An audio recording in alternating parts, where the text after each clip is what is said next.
নমস্কার, সবাইকে স্বাগত জানাই আমার চ্যানেল রান্নাবাটিতে। আজকে আমার মেনু মটর পনির। মটর পনিরের জন্য আমি সাদা তেল নিয়ে নিয়েছি। সাদা তেলের মধ্যে আগে পনিরগুলোকে ভালো করে ভেজে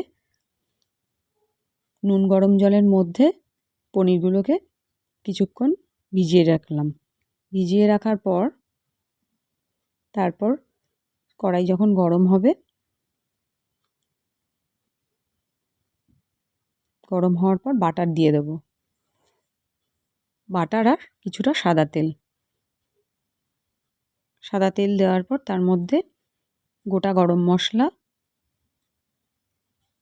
দারচিনি, লবঙ্গ, এলাচ দিয়ে ভালো করে নেড়ে চেড়ে নিতে হবে। যখন বেশ সুন্দর একটা গন্ধ বেরোবে তখন সেই তেলটার মধ্যে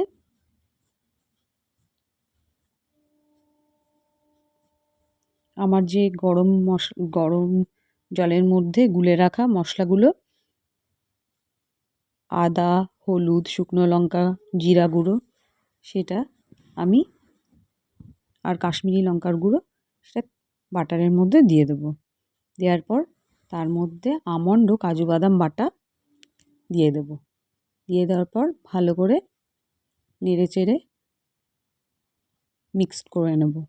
যতক্ষণ মশলাটা থেকে তেল ছাড়বে ততক্ষণ মশলাটা নাড়তে হবে। এর মধ্যে আমি কসুরি মেথি দিয়ে দিলাম। দিয়ে ভালো করে মশলাটাকে নাড়াচাড়া করে নেব।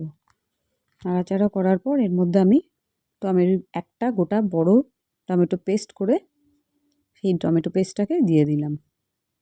দেওয়ার পর যখন আস্তে আস্তে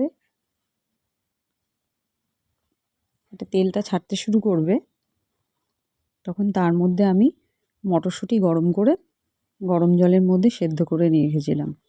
সেই সেদ্ধ করা মটরশুঁটিটা আমি এই মশলাটার মধ্যে দিয়ে দেব। দিয়ে বেশ খানিকক্ষণ সুন্দর করে মটরশুঁটিটাকে নেড়ে চেড়ে নেব।